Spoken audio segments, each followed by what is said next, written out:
والعاقبۃ للمتقین والصلاة والسلام علی اشرف الانبیاء والمرسلین۔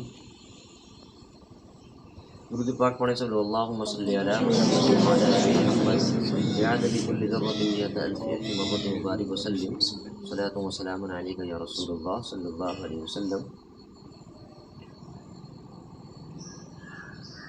آپ لوگ جس خانقاہ میں رہتے ہیں، ہم سب لوگ جس جگہ رہتے ہیں، یہ خانقاہ اہل سادات کی ہے۔ کس کی ہے؟ اہل سادات کی۔ اہل سادات حضور مصطفیٰ جان رحمت صلی اللہ علیہ وسلم کی یہ اولاد ہیں۔ امام حسن علیہ السلام کی نسل سے ہیں سرکار صوفی سید محمد انور علی شاہ صاحب رحمۃ اللہ علیہ، اور سرکار پیر طریقت صوفی سید محمد احمد علی شاہ صاحب رحمۃ اللہ علیہ امام حسن علیہ السلام کی نسل سے ہیں، اور سرکار غوث اعظم کی 20ویں اولاد ہے صوفی میاں حضور، اور 21ویں اولاد ہے سرکار پیر و مرشد۔ دیکھیے، انسان پڑھ لکھ کر جو چاہے بن سکتا ہے۔ اس نے پڑھائی کی، حافظ بن گیا، اس نے آگے اور پڑھائی کی، مولوی بن گیا، آگے اور پڑھائی کی، وہ عالم بن گیا۔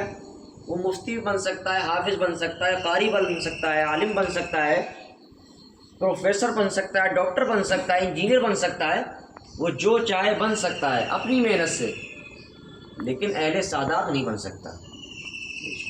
مانتے ہیں آپ اس بات کو؟ اہل سادات نہیں بن سکتا۔ یہ تو اس پروردگار کی مہربانی، اس کا خاص فضل و کرم ہے یہ، کہ جس کو چاہتا ہے اپنے محبوب کی اولاد میں پیدا فرما دیا کرتا ہے۔ تو سب سے بڑی جو سعادت ہے ہمارے لیے کہ ہم یہاں پر رہتے ہیں، خوش نصیبی ہماری یہ کہ ہم اہل سادات کی خانقاہ میں رہتے ہیں، حضور کی اولاد ہیں۔ اعلیٰ حضرت سے کسی نے پوچھا تھا، کیا سید اگر گناہ گار ہو، سید زادے ہوں، حضور کی اولاد ہوں، سیدہ پاک کی اولاد ہوں، اور اگر گناہ کرتے ہوں تو کیا ان کو عذاب ہوگا؟ پوچھا گیا کہ ان کو بھی عذاب ہوگا؟ جنت میں تو سب جائیں گے، کلمہ پڑھنے والے حضور کے جتنے بھی امتی ہیں سارے انشاءاللہ جنت میں جائیں گے، رب کے فضل سے سرکار کا کرم ہوگا تو انشاءاللہ جنت میں تو سارے جائیں گے۔ فرمایا کیا سید جو ہیں حضور کی جو اولاد ہیں، سیدہ پاک کی جو نسل سے ہیں، وہ اگر گناہ کرتے ہیں دنیا میں تو کیا ان کو بھی پہلے سزا ہوگی پھر جنت میں جائیں گے؟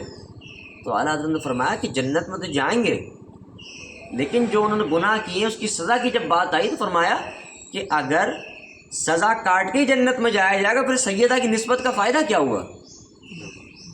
فرماتے ہیں کہ اگر سزا کاٹنی پڑی اور پھر جنت ملی، بھائی سوچنے والی بات ہے۔ فرماتے ہیں کہ اگر سزا بھی مل گئی، سزا کے بعد تو جنت میں ہر مسلمان چلا جائے گا، کلمہ پڑھنے والے سارے جنت میں چلے جائیں گے، پٹ کے کٹ کے جیسے بھی ہوگا اللہ اپنے فضل جنت عطا فرمائے گا۔ لیکن فرمایا اہل سادات کی شان یہ ہے، سیدہ کے لالوں کی شان یہ ہے، فرمایا کہ اگر ان کو بھی سزا ملی اس کے بعد جنت ملی تو پھر سیدہ کی نسبت کہاں گئی؟ پھر نسبت کا کیا فائدہ ہوا؟ سمجھیں آپ یہ سعادت مندی۔ تو یہ حضور کی اولاد ہے۔ تو اللہ والے جو ہوتے ہیں، پہلی بات تو 3 نشانیاں جو بیان کی گئی کہ کم کھاتے ہیں اور کم بولتے ہیں اور کم سوتے ہیں، لیکن جب بولتے ہیں تو کمال بولتے ہیں۔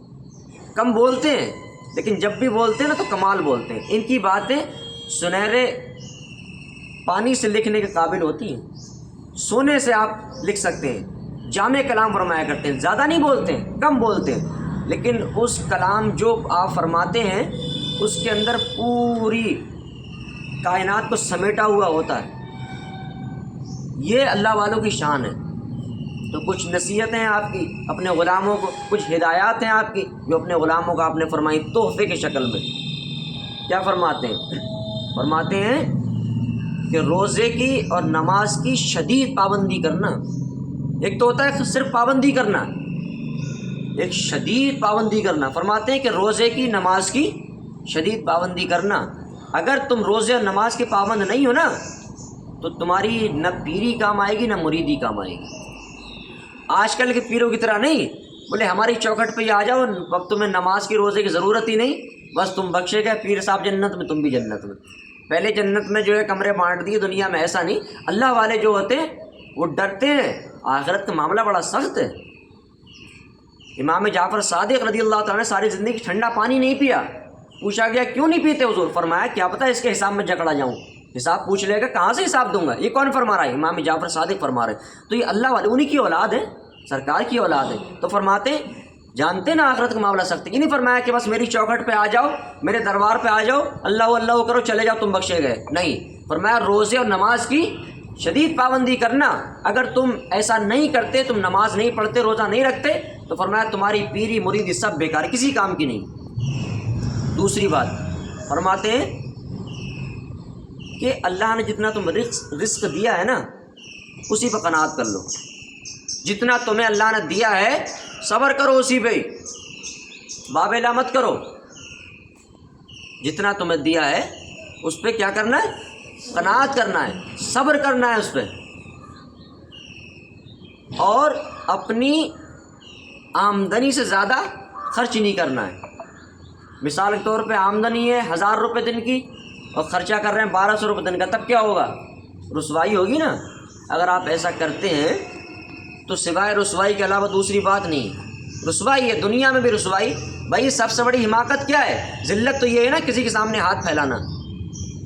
اللہ تعالیٰ سب کو محفوظ رکھے، کسی کے دستے نگر نہ ہو، اللہ تعالیٰ اپنی بارگاہ مانگنی توفیق عطا فرمائے۔ تو لہٰذا یہ فرمایا بزرگان دین کی تعلیم ہے کہ اگر آپ نے 1000 روپے کمائے ہیں تو 500 خرچہ کریں اور 500 بچا کے رکھیں آنے والے دن کے لیے۔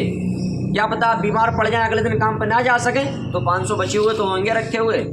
تو فرمایا کہ جتنی آمدنی ہو اس سے کم خرچہ کرنا چاہیے، اور جتنا اللہ رزق دے اسی پہ قناعت شکر کر لینا چاہیے، صبر کرنا چاہیے۔ اور مولا کائنات شیر خدا کی باتیں بھی شیروں والی کیا فرماتے ہیں؟ فرمایا تم اللہ کے تھوڑے دیے رزق پر راضی ہو جاؤ۔ اللہ نے تمہیں جتنا رزق دیا ہے نا، تھوڑا بھی دیا ہے، تو مولا کائنات فرماتے ہیں کہ تم تھوڑے سے دیے اس کے رزق پہ تم راضی ہو جاؤ۔ فرمایا قیامت کے دن وہ تمہارے تھوڑی سی نیکیوں پر راضی ہو جائے گا، تمہیں بخش دے گا۔ کیا بات ہے، بات دیکھیں، شیر خدا کی باتیں شیروں والی باتیں کرتے ہیں۔ فرمایا کہ تم اس کے تھوڑے سے دیے رزق پر راضی ہو جاؤ گے تو فرمایا قیامت کے دن وہ تمہارے تھوڑے سے عملوں پہ تھوڑی سی نیکیوں تمہیں بخش دے گا۔ اور فرمایا رزق کے پیچھے مت بھاگو، فرمایا یہ حرام حلال نہ کماؤ، ناجائز مت کماؤ، حرام مت کھاؤ۔ فرمایا جو تمہاری قسمت کا لکھا ہوا رزق ہے وہ تمہیں اس طرح ڈھونڈتا ہے جیسے مرنے والے کو موت ڈھونڈتی ہے، تو یہ تو پہنچ جائے گا، تو یہ تمہاری ذمہ داری نہیں، یہ اللہ رب العزت کی ذمہ داری ہے۔ فرمایا وما من دابۃ فی الارض الا علی اللہ رزقها، زمین پہ کوئی چیز چلنے اور رینگنے والی ایسی نہیں جس کا رزق اللہ نے اپنی ذمہ کرم پر نہ لیا ہو۔ ہماری ذمہ داری نہیں رزق کی، رزق تو دینا اللہ سب کو دیتا ہے، وہ پرندوں کو دیتا ہے جو اس کی نافرمانی کرتے ہیں ان کو بھی دیتا ہے، وہ جو اس کو نہیں مانتے، اس کی عبادت نہیں کرتے، اس کو رب نہیں مانتے، اس کو ان کو بھی تو رزق دیتا ہے اللہ۔ بھائی جو پتھروں کو پوج رہے ہیں، جو پیڑوں کو پوج رہے ہیں، جو سورج کو پوج رہے ہیں، تو کیا سورج رزق دیتا ہے انہیں؟ بولیے کون دیتا ہے رزق؟ رزق میرا اللہ ہی دیتا ہے۔ تو جب وہ غیروں کو دیتا ہے تو ہم تو اس کے محبوب کے امتی ہیں، ارے ہم تو امتی ہیں سرکار کے، ہمیں رزق کیوں نہیں ملے گا؟ ملے گا، لیکن جتنا دیا اللہ نصیب ہے صبر کرو، قناعت کرو۔ دوسری بات، تیسری بات ارشاد فرمائی کہ وہ ملازمت، وہ نوکری، وہ تمہاری جاب جو تمہیں ناجائز کام کرنے پر مجبور کرتی ہو اور نماز اور روزے دور کر دے اور اللہ کی اور اللہ کے رسول کی نافرمانی کرنے پر تمہیں مجبور کر دے، فرمایا چھوڑ دو ایسی نوکری، ملازمت چھوڑ دو، نوکری ایسی چھوڑ دو، اس کو ٹھوکر مار دو جو اللہ سے اور اللہ کے رسول سے تمہیں دور کر دے یا ناجائز کام کرنے میں تمہیں مجبور کرتی ہو، ایسی ملازمت یا کچھ بھی کوئی بھی کام آپ کرتے ہیں اور آپ کا جو باس ہے یا جو آپ کا مالک ہے، فیکٹری کا مالک ہے، آپ کسی فیکٹری میں کام کرتے ہیں، آپ کا باس کہتا ہے کہ نہیں زور کا ٹائم ہو گیا، آپ نماز نہیں پڑھیں گے، آپ کو کام کرنا ہے، چھوڑ دیں آپ۔ رزاق اللہ فرمایا چھوڑ دو، جو اللہ کی اللہ کے رسول کی نافرمانی سکھاتی ہو وہ ملازمت، وہ نوکری، وہ جاب چھوڑ دو۔ فرمایا بندوں کی ضروریات کفیل اللہ رب العزت، رزق اللہ دیتا ہے، بندے نہیں دیتے، فرمایا چھوڑ دو اللہ اور دے گا۔ تو یہ اللہ والوں کی جو باتیں ہوتی ہیں یہ سنہرے لفظوں سے لکھی جانی، تو جو بھی فرماتے ہیں جامع کلام فرماتے ہیں اور پوری دنیا کو سمیٹ کائنات سمٹی ہوئی ہوتی ہے اس میں۔ تو اللہ تعالیٰ ہمیں اپنے بزرگان دین سے محبت عطا فرمائے اور سرکار صوفی میاں حضور اور سرکار پیر مرشد کے فیضان سے ہم سب کو مالا مال فرمائے اور بزرگان دین کی تعظیم و توقیر اور آپ کا ادب کرنے کی توفیق عطا فرمائے۔ السلام علیکم ورحمۃ اللہ وبرکاتہ۔